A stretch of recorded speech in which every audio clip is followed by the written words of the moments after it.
What's up, everybody? Welcome. Episode 89. Here we go.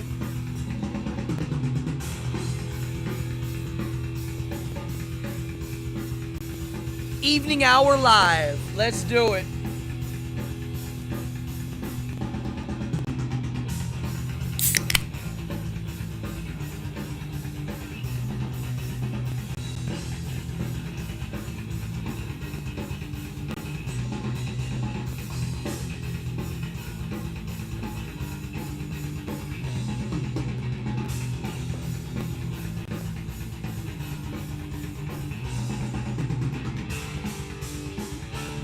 What's up?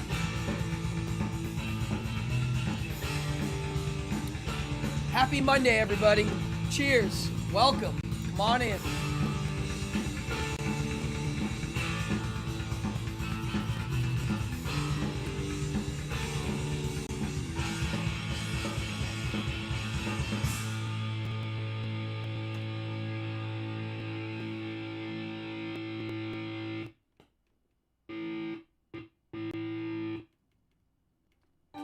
There we go. Oh, couldn't get my vinyl to work. What's up, everybody? Welcome. All right. Wow, we got a good group in here. Quick. Damn. Come on in, everybody. I'm Cardone. You're at Evening Hour. And it's episode 89. Wow. Decaf tea. Here we go. Oh, we got a Star Spangled Seltzer. Pataki. What's up, brother? William, Lilith, Ruth, Amanda, my mama, my sister, brother Nick, John, who else? Good Lord. We got John, we got Mark. Yeah, come on in. If you're new to this, please check this out. Hold on, let me have a sip of this. This is a live interactive show. I'm Cardone. I'm going to be talking up a storm. And all the people in here are also going to be chiming in and having fun. It is a Q&A fun interactive show. And please, if you're new, don't be shy. Having strange video issue. That's weird. Wonder if it's on my end. I'm guessing everybody else is okay. Let me know. Yeah, let me know if it sounds weird or, you know, the video quality's weird. If you watch old episodes, you'll see me freaking out the whole time because I have no idea how any of this crap works. I'm still learning, so. Okay. Yeah, Ruth, I'm just getting rolling here. Yeah, you might want to turn it off and turn it on. So, yeah, this is an interactive show. It's live. Watch the chat if you're watching the pre-record. It is interactive, and if you're new to the channel, right around here, you'll see a subscribe button. The least you can do is hit the subscribe and the notify bell. They don't make it easy on YouTube to grow your channel anymore. They put roadblocks, and so the only way to make it grow is if you have a lot of people pushing it around. So subscribe, notify, tell your friends. That's the greatest thing you can do. For those of you that like to donate, there's right there. Now, you can go down underneath and look in the description of the show, and there's a link there too. Eventually, when I hit 1,000, they will let me do Super Chat. Maybe they'll let me. From what I hear, they don't even let you do it all the time. And they don't always tell you why. You guys will hear me complain about the free speech issues online. I'm not a fan of them. I don't mind it when people have rules, but you got to write them out and show people. The internet doesn't like to do that. They like to have their cake and eat it too and kind of change them as they're going along.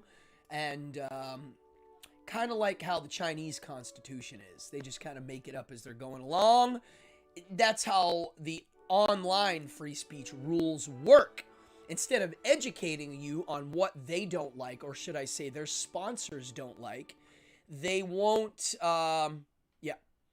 Oh, yeah, Lilith, you can't. It's really hard to get the subscription. They literally have a button they hit that shadow bans you. It's not, it's real. They if you don't have a lot of people, they don't want anybody to see you except for your grandma and your aunt and your uncle. They don't want you to. The CEO of YouTube literally said we favor corporate media, even though the channel is called YouTube, not corporate tube. So, at any rate, here we are. Default view. See, I don't even know this stuff. I'm learning. Wow, come on in, folks. I got a lot to chat about before we get into the meat of the show. I just got a new board game. I haven't bought a lot of board games in a while. I haven't had time to play them, even though we do play, but I haven't time to play new ones. I did buy one recently. Shadow Ban. Well, yeah, it is. It's pretty bad. Yeah, the Shadow Ban thing. I got a General Mills Monster Crunch breakfast cereal battle game. Those are the monsters from Monster Cereal. And it's a board game. It looks easy, fun. I haven't even opened it yet. I collect Monster Cereal stuff and board games. Had to get it. Hey, there's Fallon. Hi, Fallon. Welcome.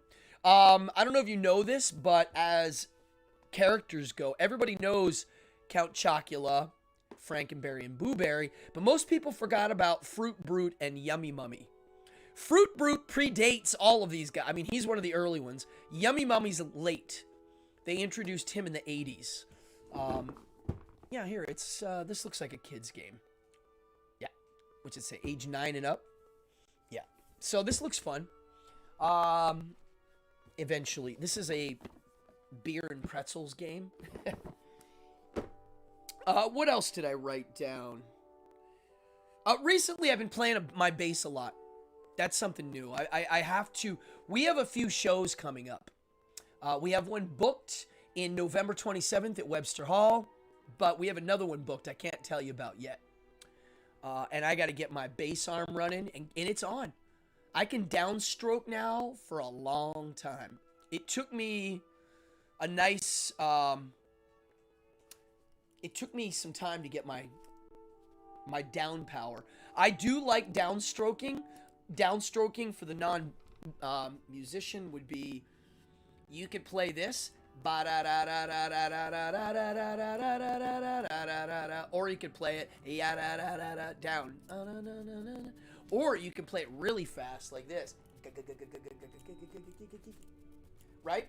And it used to be considered kind of a lame way to play, but the deal is I think it sounds way better. It's more on the beat, it's down, it's tighter, and that's what the Ramones sound is. So when I see people playing Ramones songs and they're doing the up and down jangle, listen, it ain't the same. So yeah, I've been getting my arm on. Yeah, Webster's still rolling. It might get canceled. Yeah, it's possible. They're canceling outdoor activities now, which I don't understand. But they are. A lot of it's lawsuity stuff. But the next show that we are going to play won't get canceled. I doubt it. So I'll let you all know on that as soon as I can. It's going to be a surprise show that we bust out, and we're working on it right now. I can't wait. So that's what I've been doing. I've been really like honing in my bass arm. I've been writing songs. A lot of the music that you hear throughout the shows, it's my stuff. It's either me, I wrote it and play on most of it. Bass and songwriting. And backup vocals if there's vocals. And then occasionally I'll play one of my Opulence band things where I sang and wrote the lyrics and some of the music. But mostly just the lyrics and the singing. And actually I might play one of those videos tonight. Now let me ask, have I ever showed my curse video on this show? I must have. I must have. I don't know. Hey, Dan P. and lady. Yes, I had a blast hanging out with you guys at Wits. You got to come back. September 25th at Wits End, which is my birthday party. It's also Otis Day from Animal House. The actual guy, Otis Day, from the movie, he's going to be there doing songs. It's going to be a riot. That's my birthday. So, can't wait. What else? Oh, yeah, the other thing I've been really working on, and if you follow my Instagram page, Cardone Magic, I've been really working on my bullwhips.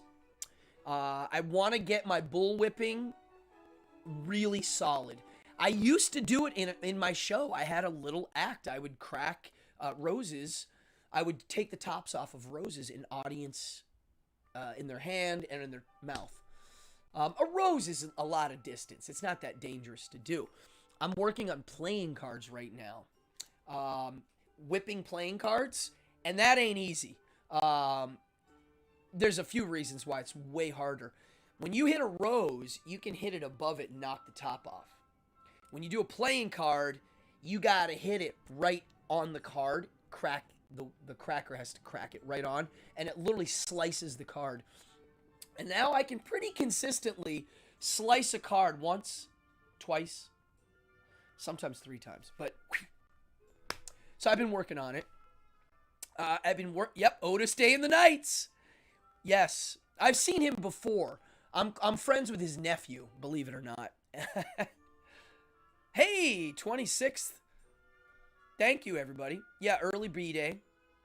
I'm starting to push 50, folks. Yeah. Thank you. I mean, let's not rush it. We still have a full month.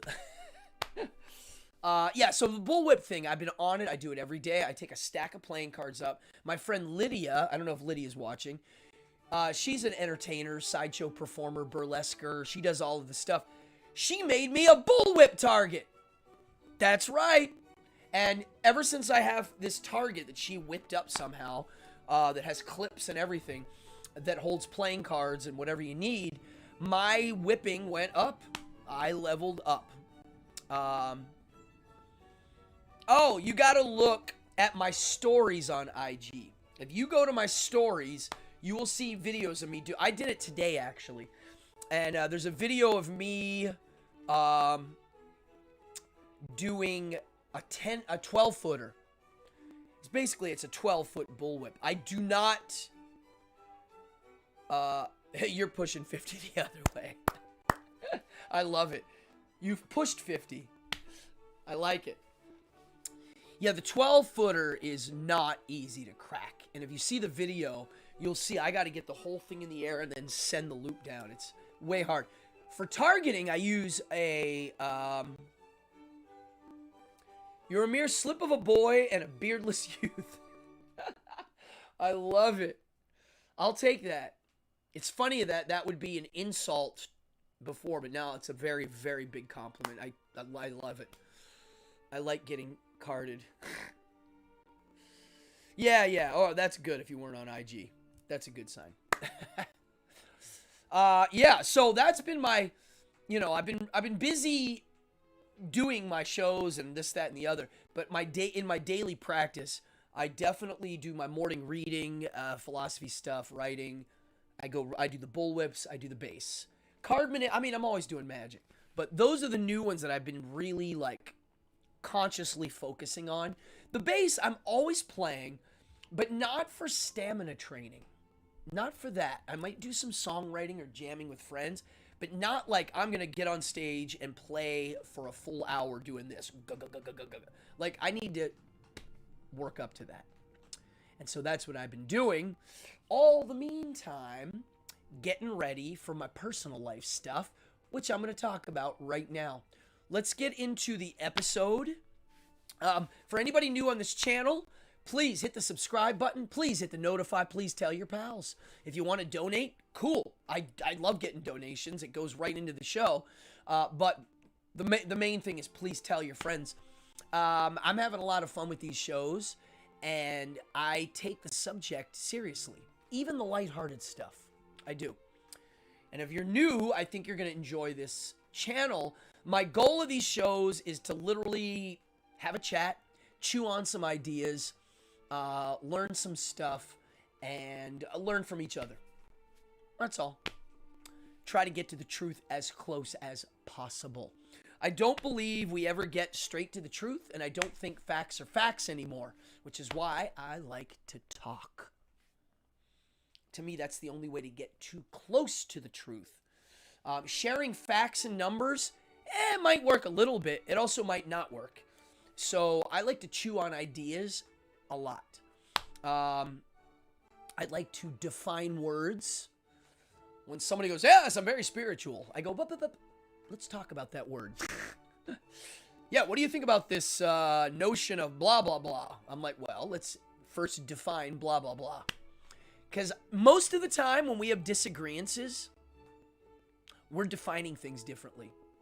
And I'm going to be straight up here. I think one of the problems I see in the duality of how our brains work is one side of the duality assumes something of the other side and vice versa. I think most of us, a lot of people who think they are non-binary of thought are the most binary in thought. They're very A, B, black, white, good, bad, Democrat, Republican, for, against, Jesus, the devil. I can keep going. What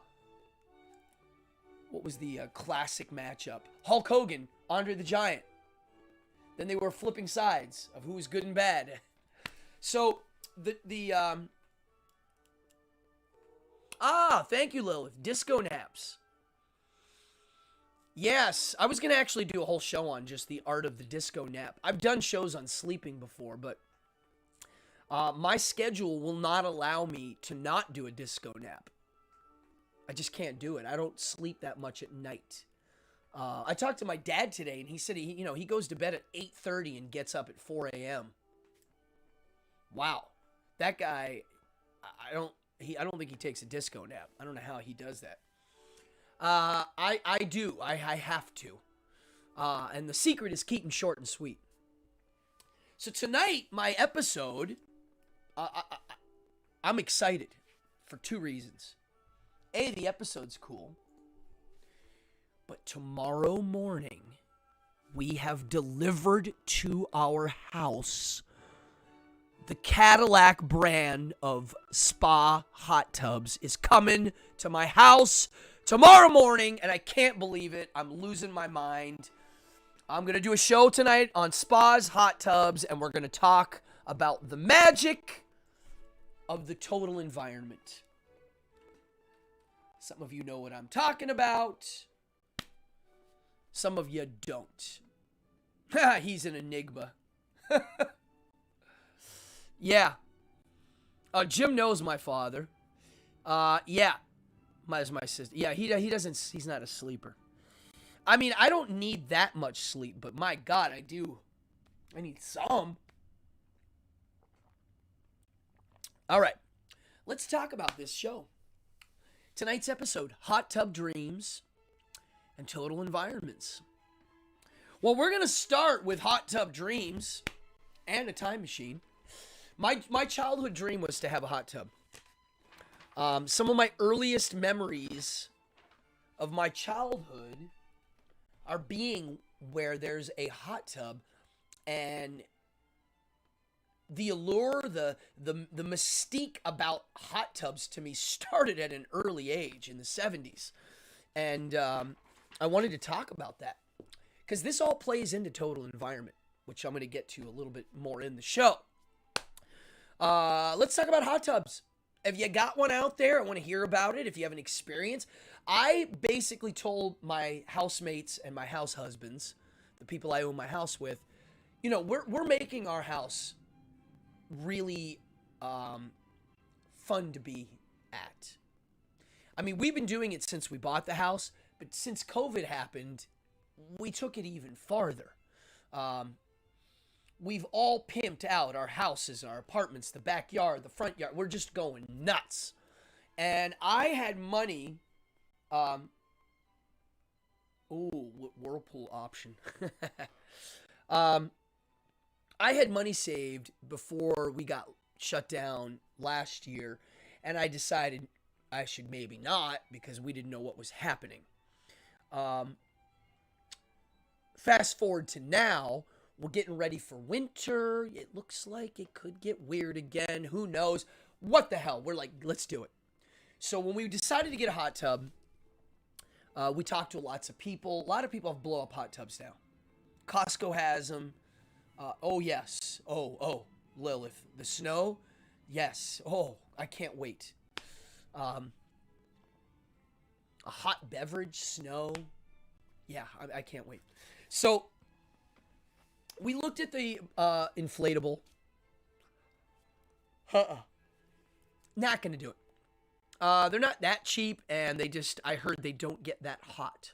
And there's nothing like a hot tub that don't get so hot. So, yeah, not happening. Then I looked at, we were going to get the fanciest Costco model you could get. We thought, hey, it's like $5,000. It has a warranty. They deliver it. It should be easy, free shipping, blah, blah, blah, blah. Right? Well, I looked it up. Costco fancy hot tubs suck. It's all fake. Meaning, it says it has 80 jets. Well, okay, it does, but they're all the really little ones. And it says it has 80 jets, and half of them are the large size. Well, no, they're not. They're the small ones with large housing. I can keep going. Like, the hot tubs that are cheap are so cheap that if you didn't stuff them with foam to hold them up inside the shell, they would sag and collapse. What? Oh, they're not insulated. What do you mean? They're not insulated. Well, how does it stay warm? It doesn't.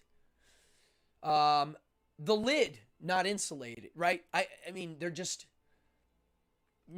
even the good $5,000 ones that aren't inflatable, they're not good. So then we looked at the middle-priced brands. $10,000 hot tub, $8,000. Again, the same thing. They're not as reliable. The parts are harder to get. The features aren't what they say. It'll say it has 2 motors. No, it has 1. It says 2 because one of them is just to make bubbles, and bubbles don't do anything. Or the jets. Like if you sit in a cheap or middle-priced hot tub and the jets are on your back, yeah, they feel okay, like bubbles. But when you get the Cadillac brand, you're getting a therapeutic massage. It's like a massage chair. So why would we not get that? Isn't that the whole point? Well, we're going to talk about that. So yeah, I've been looking at hot tubs on a meta level now since we decided to get it. And we made a lot of, oh, here we go. So there you go. That guy paid $4,000 for an inflatable hot tub. He could have used that $4,000 as a down payment on a good one. So we went with Caldera. Beautiful brand. And we're getting one that has 7 seats. Each seat has a different jet setup for a therapeutic massage. It's got foot jets, leg jets, a water fountain. It's salt water. It's got lights. It doesn't have Bluetooth speakers. We didn't need that. We're going to make a way cooler speaker setup. So we did it. It's coming tomorrow morning. It's literally one of my childhood dreams. I think we're going to use it a lot. I know people that have had hot tubs and they don't use them. No, we're going to use it. We like to party here. We like leisure time. We like downtime. We like talking time. We like philosophy time. We like late night tiki parties. I think the hot tub's going to work out fine. We made a really nice deck setup with a pool. So now we can jump back and forth cold, hot. And we're building out a seating area for winter fire party seating. Yes. So, yeah, be right over. Exactly.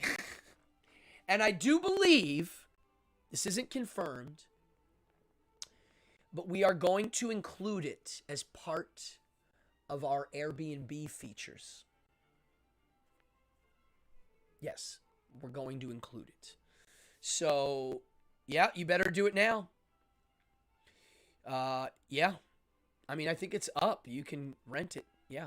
So that is definitely in the mix. It's going to have we're going to have to do hours for the hot tub just because we're going to want our own private time. But still, I think we're going to do that. Outdoor speakers for music? Yes. Well, we already do have them, but we're going to do, I think, a fancier version of it that's like more built in. I spent a lot of time in my backyard, and I did a lot of thinking about hot tubs and jacuzzis and the different styles, and I wanted to talk about it, the history of the spa. Hydrotherapy is another word for the spa experience. Um, you can likely raise your rates as you add. Oh, yes, that's definitely happening. Yeah. Okay, so you ready for this? The hotel, there's only one hotel in Rockaway Beach. It's nice. There's a lot. It's a nice room, really good food. On the weekends, it's $950 for one room. It's four in the weekdays. The cabana for the afternoon by the pool is $1,000. That's how expensive stuff's getting. It's shocking. I know. Our Airbnbs, the price is high now, and it's a small room, right? So we're gonna make it fancy. So, some people call them jacuzzis, spas. Jacuzzi's a brand of hot tub. Um, yes, yeah. Insulation. So the brand we're getting is insulated. The lid is like this thick, you know. And we'll talk about jacuzzi in a second as a brand. What is it called when the brand name becomes synonymous with the object? Product, blah blah blah blah. Kleenex. What other ones are there? Clorox. I'd rather be massaged by a hot tub than a person. Yeah. I mean, unless they're a really good massage therapist, yeah, that's usually the case. Yeah. So the first hot tubs ever. So the brand of hot tub I got is called a caldera. Well, the word caldera means it's like a type of a feature in volcanic stone where there's like a crater and it fills with warm water. Xerox, Kleenex, Q-tip. Yeah, what do you call that? There's a word, brand. I don't know. Somebody here will come up with it. So yeah, they would, people would be like, yo, there's some hot water there. Let's get in. Natural spring water. 4th century BC, they had mentions of it. The Romans had fancy bathhouses. It was part of their culture. It was their fun time. It was their leisure time. It was a thing to do, right? And I do think that the Japanese still have it straight. So in 737 AD, Japan's first onsen opened for business, the actual business style. Like they opened up one that you could go to, I guess, for a fee. Yeah, caldera is the crater. Yeah. So, an onsen is a bath, a type of bath in Japan, or it's a hot spring bath. Onsen. Ofuro, not ofudo or ohudo. It's ohudo. It's like an H and an F combined. Ohuro means bath. Onsen is the hot spring hotel style bath. I don't know if any of y'all have ever been. It's paradise. They're all over Japan. They're not that expensive. You get a room, a traditional Japanese hotel room, and you get to take as many baths as you want, and most of the time it comes with food, dinner, breakfast, and a bunch of other stuff if you want to add it on. So I've stayed in traditional hotels where you don't wear your shoes anywhere in the building. You leave your shoes in the lobby in these little shoe things, and your whole experience at the spa hotel is you're wearing robes and slippers. Your room, when you walk in, doesn't have a bed. I'm not kidding. You walk in, there's no bed. Huh. You put your robe on, you go take a bath, which I'll talk about. When you come back, the tables are set for dinner. You sit down in your room. When the door's knocked, you open it up. The people that work there, the staff, they're on their knees waiting for you to open the door. It's very traditional. They open the door, they stand up, they bring your dinner in the room. You eat full meal. After the meal, take a guess what you do. You go take another bath. You go downstairs, you do the bath, and then when you come back, the table's clear, your beds are laid out on the floor. The futon mattresses come out. Same thing in the morning. You get up at 5 in the morning, you go take a bath. Now, these baths are usually, men and women are separate. It's full nude. Sometimes you're outside in the full nude part and there's people walking around. I swear, it's crazy. No one cares. And usually you sit on a bench with a shower and you clean your body first before you get in the hot springs. They're natural hot water. Some of them have a funny smell. They're not really hot tubs like bubble style. They're a little different. Some of them do, some of them don't. A lot of them say no tattoos. I've been there where I call ahead and say, hey, I'm a dumb American with lots of tattoos. Is it cool? Most of them will say yes. Some of them will say no. It's weird, though, because some of them say yes, and then you get there, and there's signs everywhere in Japanese that say no tattoos. I had to wear... You can't even walk into Disneyland like this. Or any of the theme parks. Or any of the water slides. No. No. They make you cover them up. It's very weird. So one time, me and my friend Battle Buddy, I don't know if you're watching Battler, he'll tell you the story too. We were at a Japanese hot spring, literally 5 in the morning, and we were given permission to be there with tattoos. There are signs that say no tattoos. We're in the hot spring, up to our necks. It's 5 in the morning. It's wonderful. It's like there's no one around. It's me and one of my best friends in the world just sitting there just like, oh, this is great.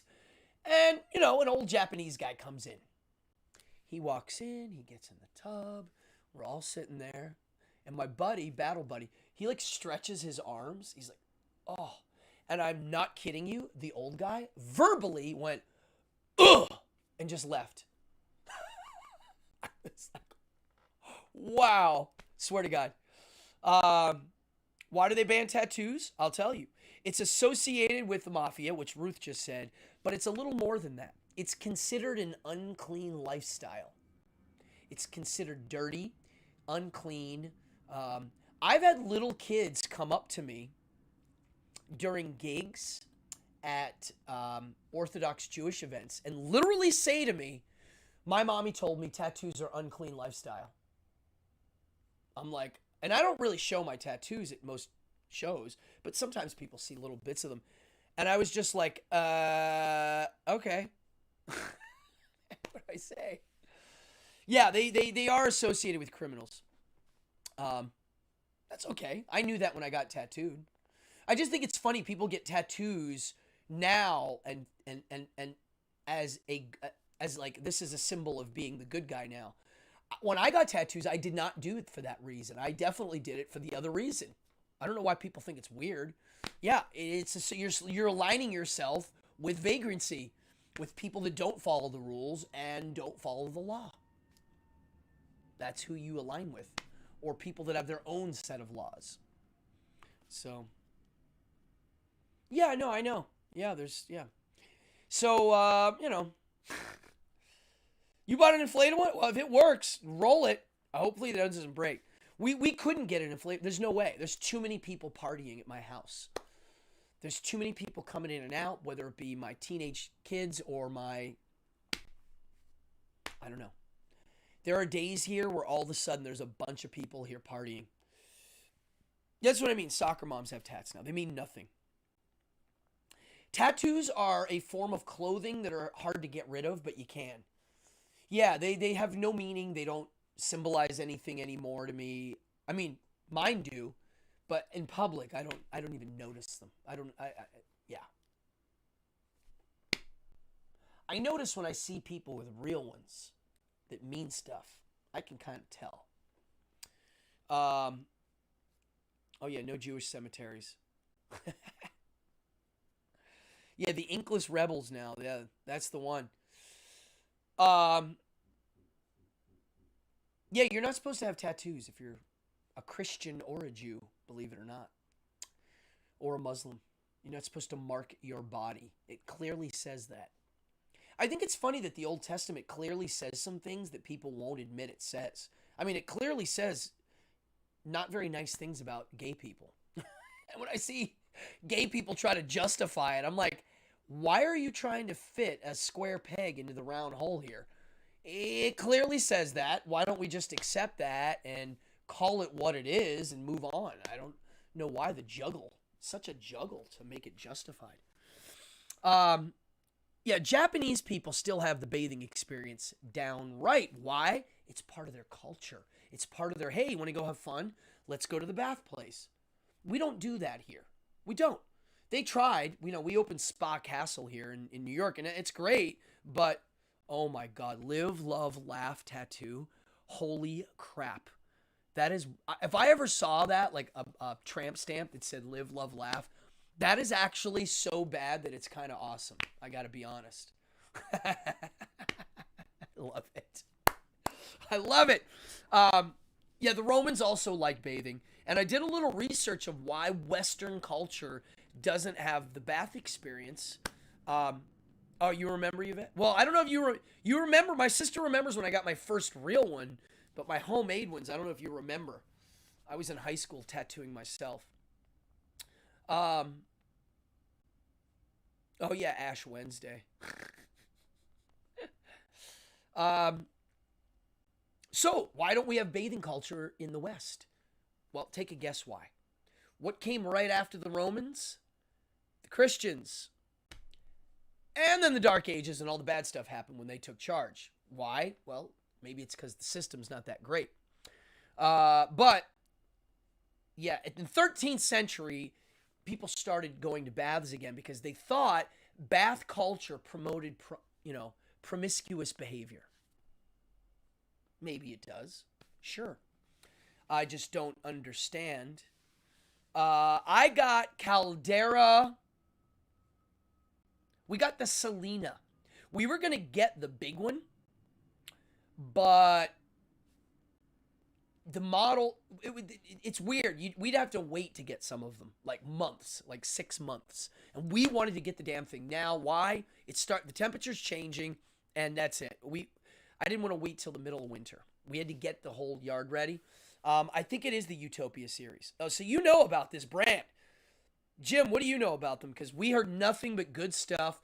The companies that sell Caldera hot tubs, they come to your house. They're like a friend, like it's a deal. It's a real transaction. It's not like, bye, good luck. It's like, no, we're going to come and we're going to help you take care of this. I always thought hot tub dealers and limousine drivers were kind of from the same pool. I'm fascinated. So if Bedford Springs had Caldera, these are the good ones. Yeah, that's it. We wanted the best. We were no joking. We were like, we need the good one because we're going to put it to the test. We told them. We were like, we party harder than anybody. We've got surfers and teenagers and a bunch of other freaks. We need solid, stuff that's not going to break. Yeah, so the Holy Rollers said enough of the bathing. In the 40s, though, it started to come back, and I think it's because of global influence. Americans were starting to branch out their minds. We have people overseas because of the wars. I think a lot of the servicemen saw in Asia the bathing culture and said, wow, this is cool.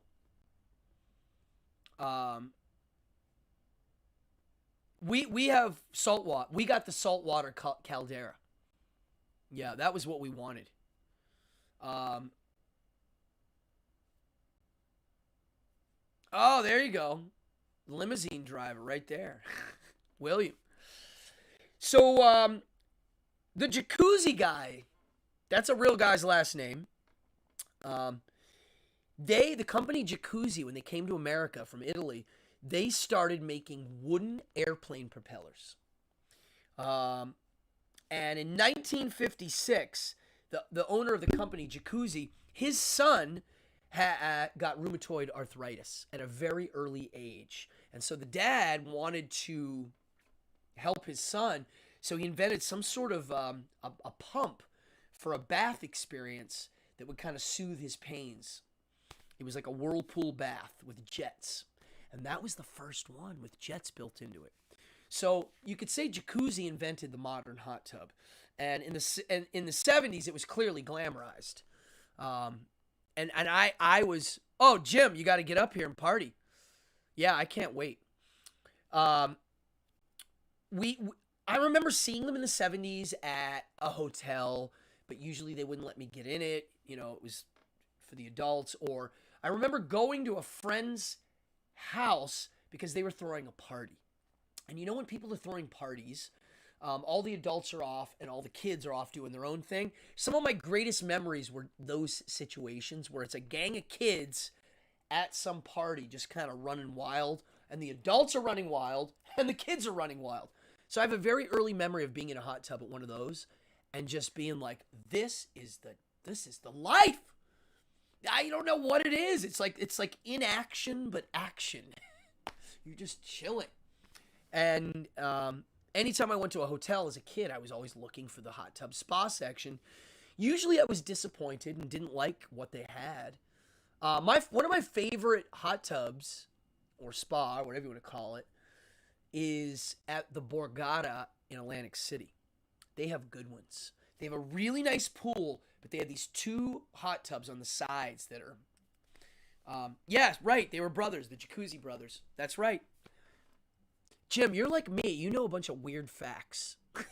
You are. I love it. But yeah, Italians invented a lot of cool stuff. I mean, it really is. So, and then you've got salt water. You've got. I didn't know you could do a saltwater pool. I thought you had to have chlorine to kill the bacteria. Turns out, salt, through a certain process, turns into a type of chlorine. So that's what you're getting. They also have ozone injectors, which I think also clean the water and make it a better experience. Air bubbles, ozone, jets, heating, insulation, and the salt or chlorine. Those are the main factors in the pool. Adult nude swim. Yeah. So, you can build your own. If you look it up, there's a way to build a really good hot tub with a fire. And, yeah, I mean, dude, that's it. We have a saltwater swimming pool. I'll never do chlorine ever again. You don't need it. I don't get why they're popular or not popular. You just dump in a bunch of salt. They sell special salt for pools. It's wonderful. It's clean. So these wooden hot tubs you'll see, they look like a wooden barrel, and they have like a heat system that's kind of natural. You burn wood and run it through a pipe. They're popular, and we talked about doing that, having one built, but I just don't. I want the jets. I want a damn massage, folks. Right? So that's what we're getting. From 1980 till 1996, there's been about 700 deaths attributed to hot tub experiences. I looked it up. A lot of them are drownings because people passed out. Here we go. Brome's a better. Okay. Yeah, Fallon. I think they do. Like the wood-fired ones are beautiful, but it's missing the jets and the bubbles and the. To me, that's part of the intoxication of it all. It's the sound, it's the bubbles, it's the lighting. Like that's to me a hot tub experience. Now I want to move this into the idea of a total environment because that's what I'm doing here. We're making our backyard now part of our total environment. A lot of you don't, when I say total environment, you don't know what I'm talking about. Some of you know exactly what I'm talking about. But I will define, my definition of total environment would be the technique or the idea of designing a space where you live, work, operate, dwell,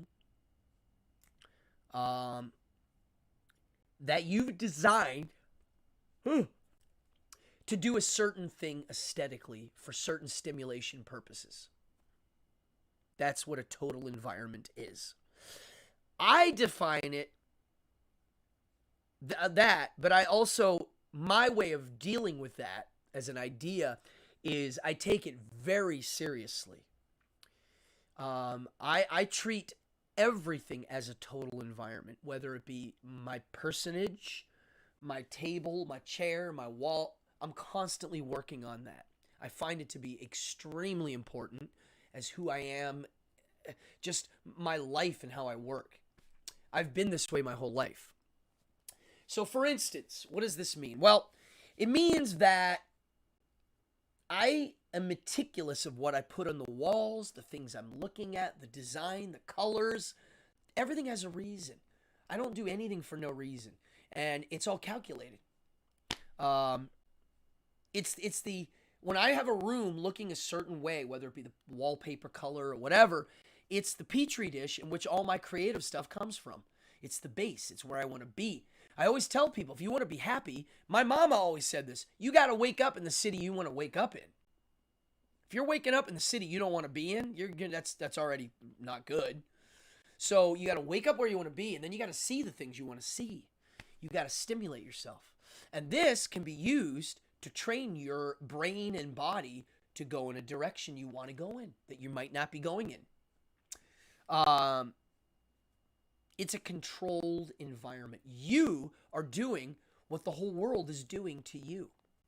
The whole world's doing a total environment for you. Why would you let them do it? That's how I always thought.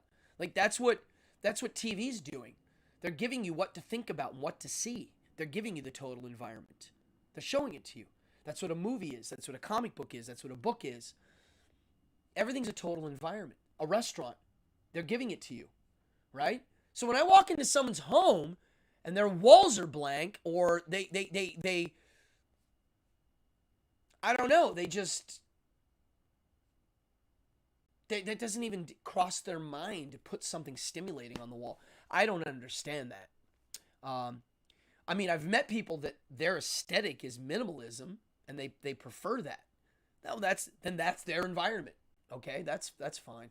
But people that it just doesn't cross their mind, I don't know. I mean, I have a friend that lives in New York, has nothing on the walls, and to put something on the wall, they went and bought like a New York poster from like Midtown. And these are New Yorkers. I don't get that. It's like they put it on the wall just because they had to put something on the wall. I mean, dude, William Nemeth, you designed I saw pictures of your office. That's a total environment. My whole house is, okay, I don't have to explain that this is a total environment. There's not one corner untouched that I didn't address. Now, I own here, but I've rented and I still do the same thing. Same. I painted, I put things on the wall, I did it however I wanted. I made it exactly what I wanted to be. And I don't want it any other way. Now, stimulating objects, active, interactive. So I wrote down the word interactive, meaning I designed my houses, my living space, so it's conducive for me to do the things that are hard. For instance, practicing bullwhipping. Right there.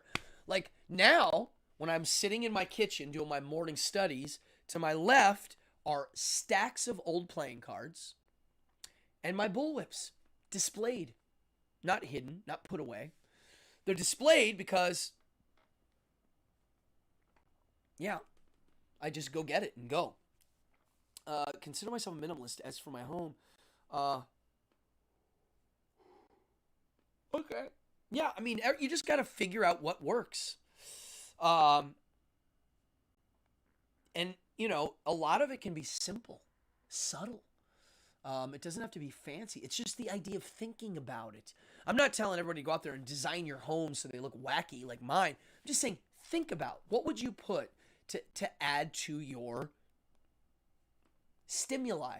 Like in my kitchen, I really wanted to have a statue of Seneca. And I've always wanted one. And then I got one, and now I have it, and I love it, and I look at it every day. And then while I'm reading Seneca, he wrote an essay on surrounding yourself with these things. He said it. He literally, this is 2,000 years ago. He's like, look, if you have somebody that you admire and you want to put a little statue up of them, do it. Admire the statue of that person. Reflect upon it. Talk about it. It's an external thing that you can look at and chat about, It's an aid. I don't know what this has to do with anything, but They showed through research that people that talk with their hands, like me, it's not because I'm trying to communicate to you. You'd think it was for that reason. Supposedly, it's so I can remember things better. It helps me grab and remember things. And so, to me, the total environment is the same thing. I'm setting it up for those purposes. Um, Peter Benedetti, you clearly understand this because you're doing it right now, too. I saw a video of your house. How do you not have a passionate opinion on the subject? Dude, it's like putting clothes on. People give me t-shirts all the time, and I'm like, I ain't wearing it. I like the shirt. I won't wear it. For me to put a shirt on, I have to really feel it or support what it says, or life should be lived extravagant. I agree. Take it seriously. Life should be lived grand and as full as you can take it as possible. Because at any moment, you're going to have to say, God, I wish I did that, because you're going to be dead. So just go. You want an artisan beer keg on my wall? Then do it, Jim. Let's get it rolling. How do we get that on your wall? Can't be that hard. You know, I always tell everybody, make lists of things you really want. Really, what do you want? Write it down. I actually don't want a lot. Believe it or not, there's not many things I want. I don't need them. I have everything I need. What do I want? I mean, there's things that I want. I have goals I'd like to accomplish. But things that I want, yeah, I'd like an electric car at some point. Do I need one right now? No. Would I like a 1978 Cadillac? Yeah, I would. But do I need one now? No. So exactly, what do I want right now? A hot tub. I do. It's coming tomorrow. Oh yeah, I remember that bedroom. Well, there are people that take the total environment to a new level and recreate something. There are people that have, there's a guy that did the Munsters house, you know. To me, that's cool. I would never do that. I don't see the point. I would much rather design my own version of a Munster house, which I kind of did. Oh, yeah. Yep. Oh, what's this? Oh, the 2001 bedroom. Wow, that's cool. Yeah, you know, believe it or not, a lot of this stuff's not hard to do. Now, I know what I want. I want a chandelier in every room in my house. I don't have any yet. That's a phase that I will eventually work on. I'll find them cheap, or I'll build them. I have one I'd like to build, but I enjoy creating my home. I enjoy decorating it to how I want it to be decorated. And then I like showing it off to people. People come in my house, they love it. It's like a museum of fun stuff for them. For me, it's just my childhood and my work and things that stimulate me to create more work. That's all. It's here he goes. Francis says it's an extension of oneself. Yeah, it really is. It's something special. Now, I have my grandparents both had very, I would say, stylized homes. My grandma's all decorated pretty, meticulously for holidays and just for fun. They had an aesthetic. Oh, really? Lilith is the chandelier lady. Well, you might have some advice then. There's some old ones that you can get for cheap, and you just got to hang them up. Oh yeah, see? You had an Elvis room and a toy room. Well, I had the same thing happen. I had a significant other that didn't like my stuff. Now, if you've ever been to my house, you know how much stuff I have. At one time, everything I had was jammed into one big room. Tight! I mean, tight! Like the walls were this thick of things. Because the significant other didn't want it all over the house. Because they didn't like it. Well, that's okay, but that just doesn't work with me. It's just not gonna happen. It's literally impossible at this point. So at this point in my life, my things are like part of my. They're like having a pet or a child. My things. It's another thing that I take care of. But I use it all. It's not like it just sits around. No, it all gets used. All of it. All the books, all the movies, the records, my model kits. You're like, how do they get used? Do you know how many photographs of these I use for posters? I mean, it just goes on and on. I really do incorporate it all. I very rarely hang something up that doesn't have some crazy significant meaning. How can you be with someone who didn't dig your stuff? Well, that's a very good question, Ruth. I actually brought this up to somebody today about when you live a certain way, how it's hard to meet significant others. Well, you get two types. There are those that like my things, my lifestyle, but they think I might be a certain type, and I'm not usually that type. And then there are the ones that they admire my things. This is the type that you're mentioning. How could they ever be with me? They admire my passion for it, and they do find it amusing, but they themselves actually don't really love the stuff. It doesn't stimulate them in any way at all. They see it stimulate me. They're fascinated by it all because some of it is strange and unusual to someone who doesn't know. So it draws them, but then it repels them eventually. And that's my life story of me. I draw in people, but as soon as I start talking, I scare people away. I do all the time because I challenge people's thinking. So there's very few people I can be around for any length of time because I'm probably going to say what's on my mind, speak freely, and get them to think about things they probably never thought about before. But I do all the time, and I think it's fun. I have friends that they think I'm trying to argue with them all the time. I'm like, dude, I am not arguing at all. I have no damn answers. I'm just questioning things. No arguing, just questioning. And I was accused of I'm accused of arguing by people that I like a lot, and it makes me upset because I'm like, you're interpreting it as an argument because you don't want to think about what I'm bringing up. And it upsets me because I'm like, wow, their defense mechanism is to turn my curiosity into an attack. It's not good. What's the animal you have in the background by the flowers? That is a bobcat.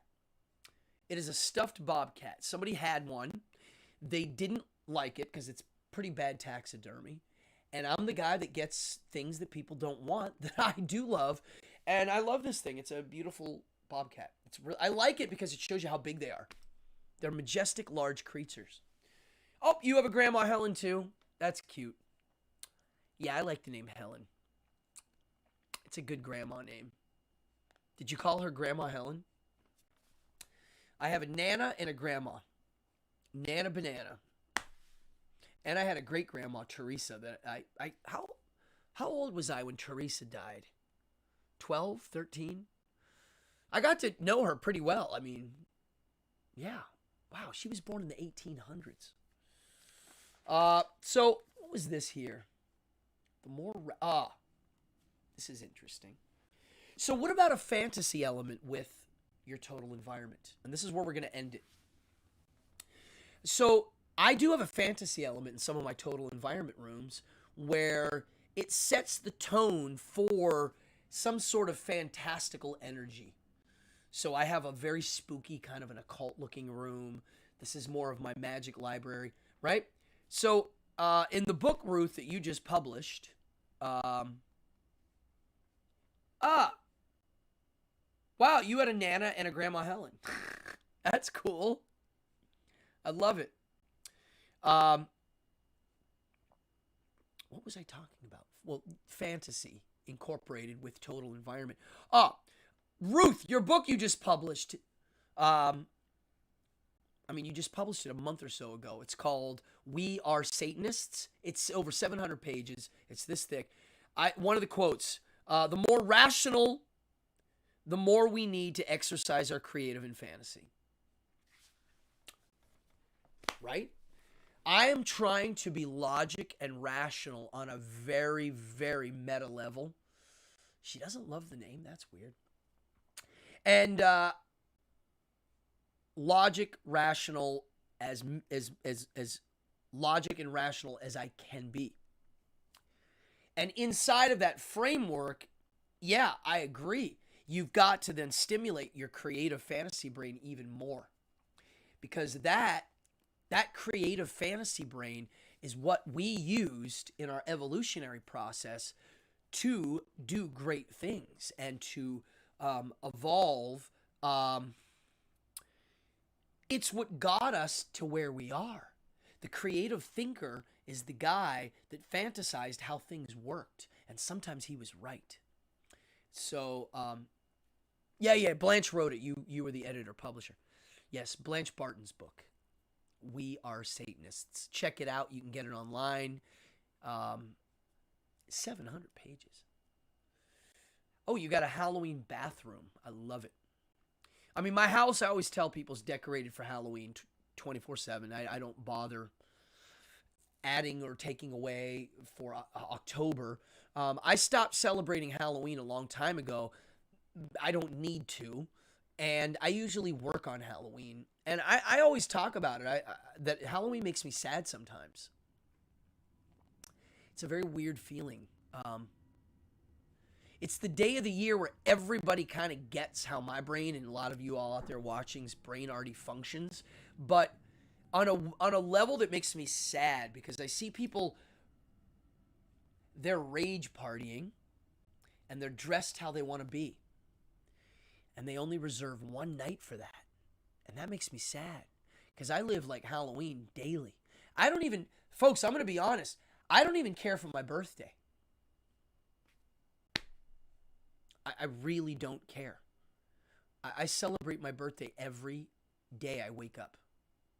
And if there's something I want to buy myself for my birthday, I just buy it. I don't wait. Why would I wait for one day of the year? I mean, the person that should be celebrated on my birthday is my mother. I mean, really, honestly, I always thought, that's what we should do on our birthdays, is kind of throw a party for our parents. So, yeah, I mean, my birthday, do I have fun on my birthday? Yeah, I do.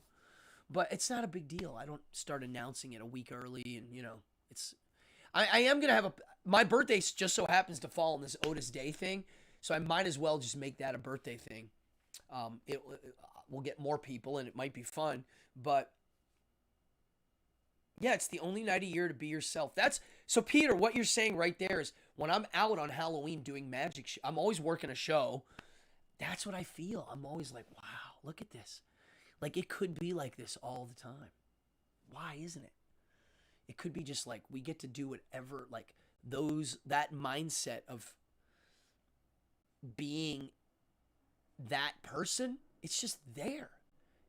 Any waking moment of my life.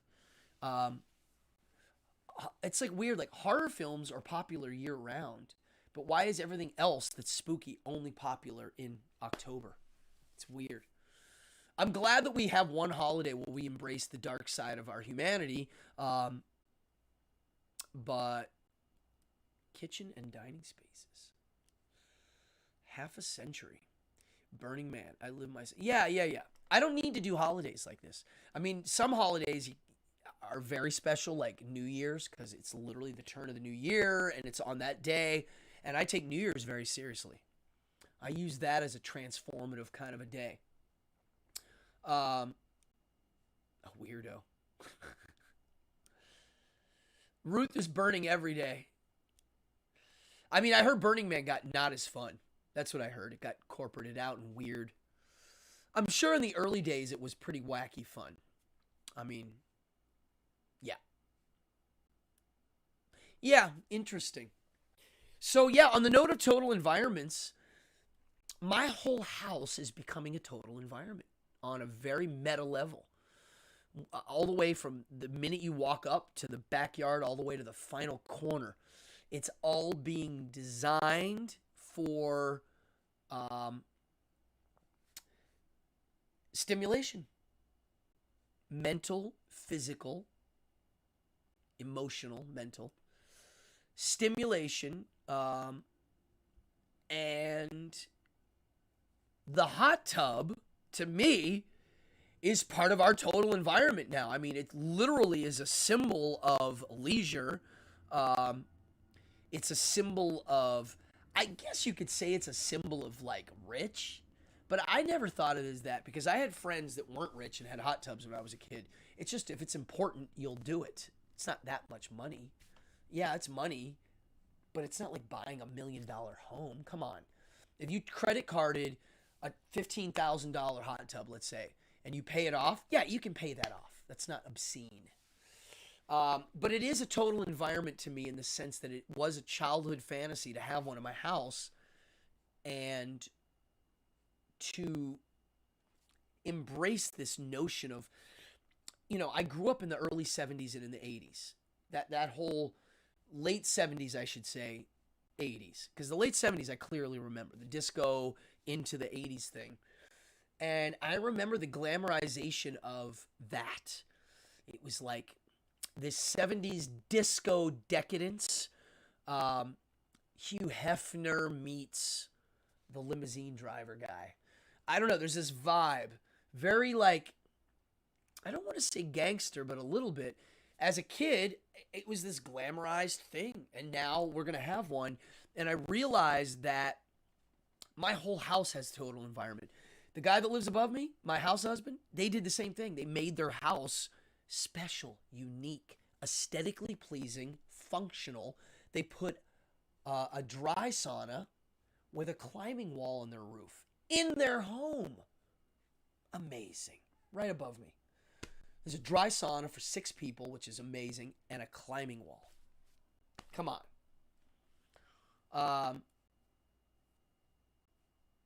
Yeah. Treasures.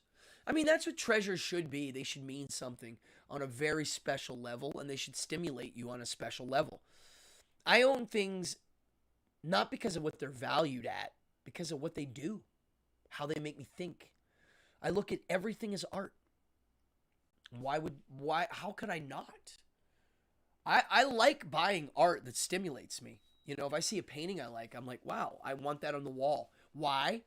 Because I want to look at it every freaking day for the rest of my life because I know that I will see new things. Or maybe how I feel about this painting might change. Right? So I like that. Same thing with a model kit. Like some of these kits on the back wall, I remember painting them. I remember completing them. There are moments in my life that I spent time and money on, and now I have a little work of art.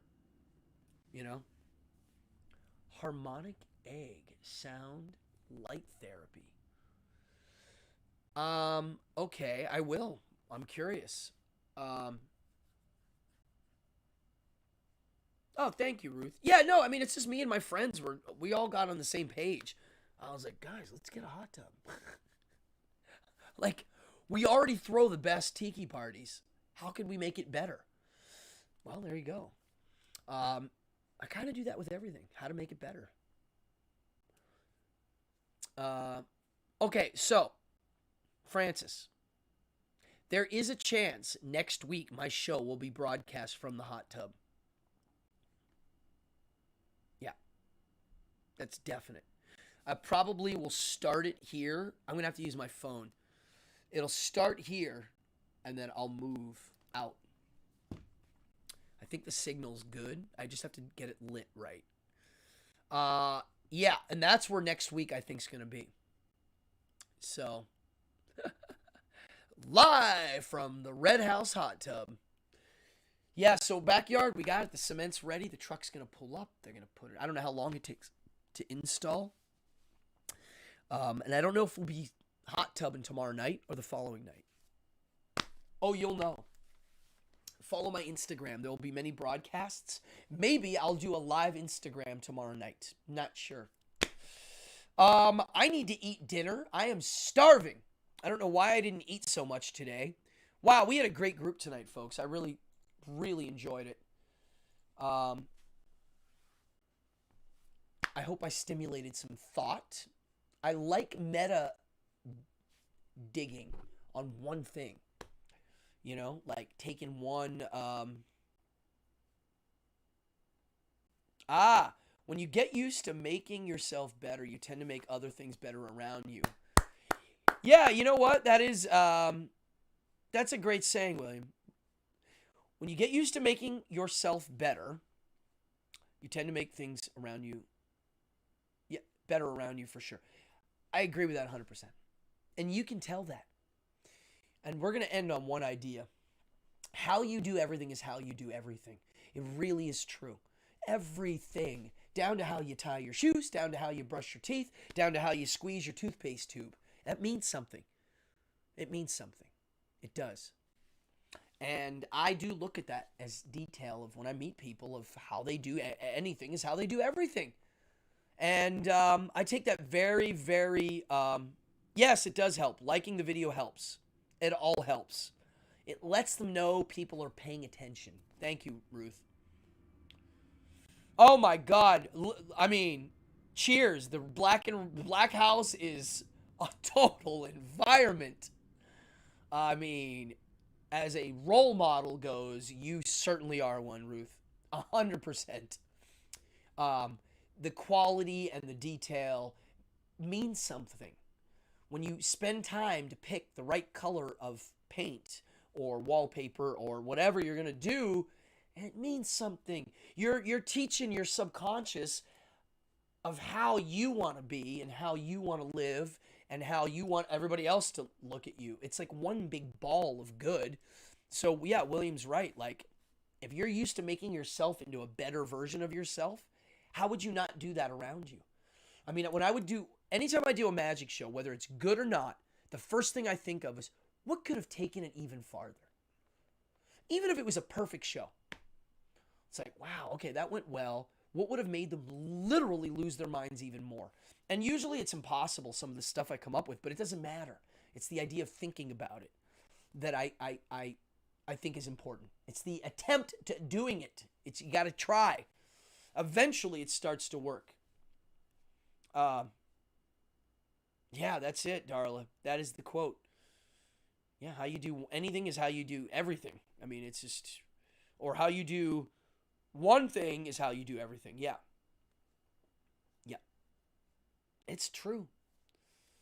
Yeah, Jim, party on. Peace out, everybody. And I'm going to go whip up some food and enjoy my Mondays. I really appreciate Monday mornings. It's my favorite day of the week. I get a jump on the week. I start moving and grooving and getting ready for my Thursday show and my weekends. So this week I have a lot of things going on, and I'm getting close to the fall season. So we will see. I'm going to be doing more of these live things as we get in the winter months. It will go back to 3 a week. Right now it's 1, maybe 2 a week. I just got a billion things I'm doing. And I love that I have a group here. If you're new to the channel, please hit the subscribe button, hit the notify bell, like the video. It all helps me. Trying to get to 1,000, we're getting there. The other thing is this: if you donate, great. It's one of the coolest things ever. It goes right into the show. My entire show, all the equipment is paid for by viewers. I'm not shitting you. It's real. My camera, my lights, the mic, all of it. So the donations go right into the show. So thank you. Ruth, Mark, Jim, Mama, Sister, William, Lilith, and loved ones, everybody. Joel, Dan, who else is in here? I'm missing somebody. I can't keep up. John, Darla, Ruth, Mark. Yeah, everybody. If I missed you, I'm sorry. Thank you. Really. I really look forward to these. I'm glad people are in here having fun. Just trying to stimulate some stuff. I'm out of here, folks. I'm going to take us out. You know what? I'm going to end with my video. I was going to show this earlier. Here, let's do this first. Let's watch my curse video. Opulence. the band. The song is called Cursed. Check it out. Watch this. I'm going to bounce out as soon as it's over. So check out the video. I'll be in the chat room. And, wow. Party on, everybody. I'll see you on the other side of my hot tub experience.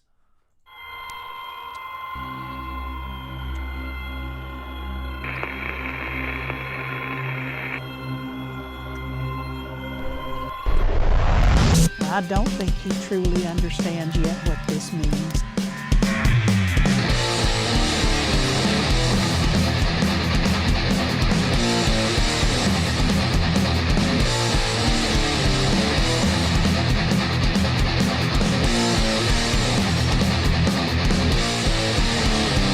Your head falls out, your eyes go blind. The shit inside you starts to find. The man inside you starts